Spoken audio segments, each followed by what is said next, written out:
I rise to speak to the Mineral Resources Sustainable Development Amendment Bill 2023 on behalf of Legalise Cannabis Victoria. I thank Mr McGowan for his thoughtful contribution. I think that was terrific. Thank you. We want to start by acknowledging that the Victorian economy benefits hugely from the mining industry. According to 2021 data from the Minerals Council of Australia, the value generated by this industry in Victoria is in excess of $1 billion, including $152 million in wages and salaries, over $300 million in purchases of goods and services, and almost $50 million in state government payments. However, to put this in some perspective, that $1 billion is roughly the size of the illicit cannabis market in Victoria on an annual basis, which to date hasn't been considered worthy of regulation, merely prohibition. But I digress. I shall return to my subject, to wit, the mining industry. Beyond this financial benefit, minerals and extractive resources provide necessary materials for housing, construction and renewable energy infrastructure and manufacturing. But there are also well understood and multifaceted negative impacts associated with resource extraction. Climate change, deforestation, pollution, the loss of biodiversity, displacing people from their homes, dividing communities and damaging people's health, to name but a few. To exemplify this point, we can look at any state in Australia, because directly or indirectly, so many of our nation's people have suffered some form of harm from the consequences of mining gone wrong. And by way of example, let me just share two words that have been repeated in this chamber on multiple occasions, Duke and Gorge. To expand their iron ore mine in WA, Rio Tinto blasted caves that showed 46,000 years of continual occupation and gave a 4,000-year-old genetic link to present-day traditional owners. They did this despite regular meetings with traditional owners, regulators, and prior to that blast going ahead. So I guess I share Ms Emma Cora's distress at what happened there, but I draw a very different conclusion from that. Closer to home, we see Fosterville Gold Mine's inability to self-assess risk, having disastrous impacts on Axedale and Gurnong farming and urban communities. We see it in mine worker injuries and deaths, in noise pollution, in dust emissions, in acid mine water drainage, in heavy metal contamination, in degraded groundwater quality, and in earth tremors. Well, with this well understood, we must pay very close attention to this attempt to streamline approval processes and self-regulation for this industry. We've heard from community groups, concerned constituents, and many other members of the public, primarily from regional and rural settings, sharing an array of concerns on this bill. I think we share Mr McGowan's experience in that regard. We have, I guess, three major concerns with this bill: the new self-assessment model, the regulatory role of councils, and the ambiguity of further regulations. First, in respect to self-assessment, this bill removes the requirement for the Earth Resources Regulatory Statutory endorsed work plan and replaces it with a manifestly less prescriptive regulatory model. Under the current process, a work plan would generally outline the proposed activities to be undertaken, and it functions as a repository of information relating to matters such as environmental management, community engagement, health and safety, reporting obligations and more. Now, the government makes very valid criticisms that the current processes employed by Earth Resources Regulator lacks transparency, and we endorse that concern. But if you want to enhance transparency, you can pull back the blinds. You don't need to bulldoze the wall. The proposed new model will include a self-assessment process and a duty to minimise risk to the environment and people from mining activities. That's a given. Applicants, however, will assess how much risk their mine poses to the environment and to the community, and then decide for themselves how they will manage those risks before jumping directly to planning permissions and bypassing the work plan stage. This means that any pushback or appeals process on a self-assessment and Council's decision on it will not be aided by a work plan endorsed by Earth Resources Regulator. Further, under this model, there is a clear incentive to underreport and self-assess in the lower range.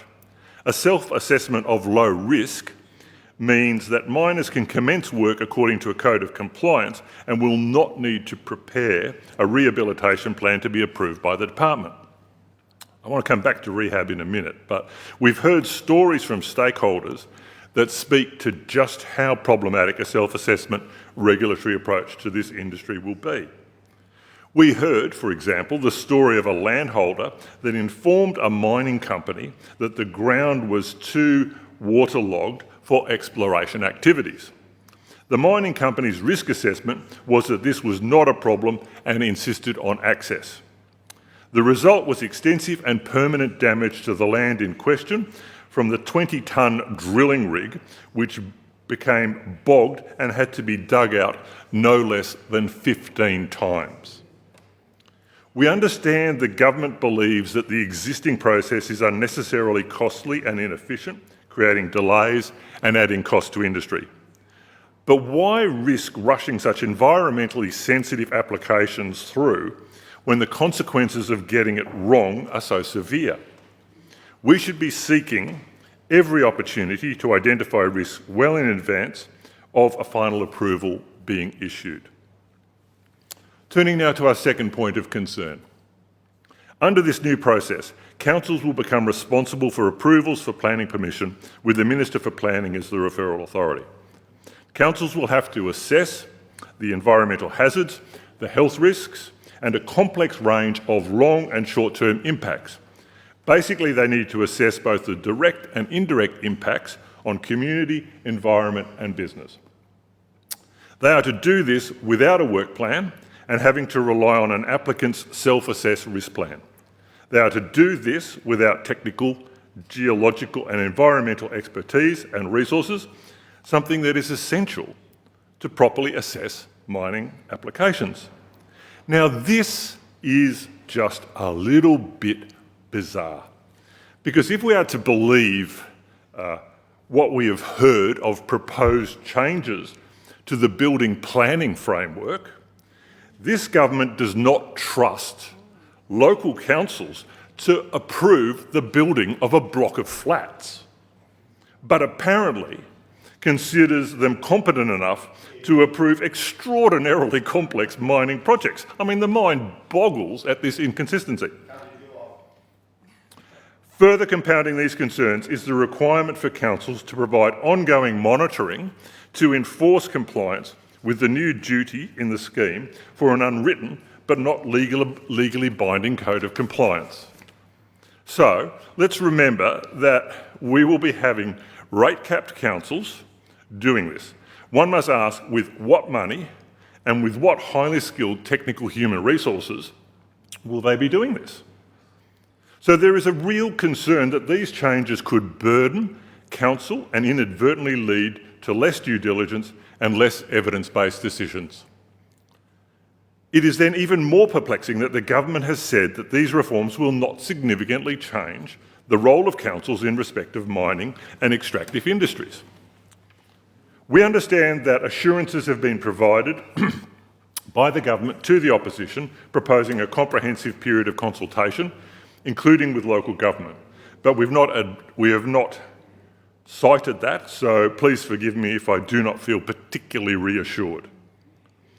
The government also said that the Earth Resources Regulator will continue to be a lead regulator for the industry, although how this relationship with councils will operate in future remains entirely unclear. Mr Mulholland rightly referred to the importance of rehabilitation plans as part of the mining process, as I think did Mr McGowan.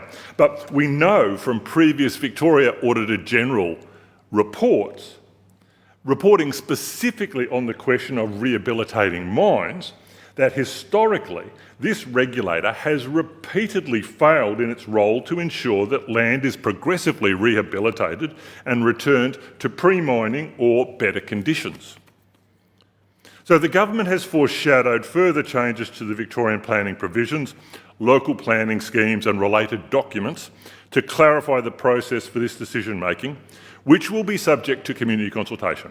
Now, we welcome this community consultation, but the gap we see in this bill between legislation and regulation appears to be a mountainous one.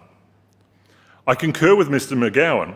We have also been inundated with calls for further community consultation on both regulation and implementation, and we would like to see the government listen to those calls. And I would say these are not your classic short-form bulk emails. You know, these are really well thought through and considered letters from primarily rural and regional constituents.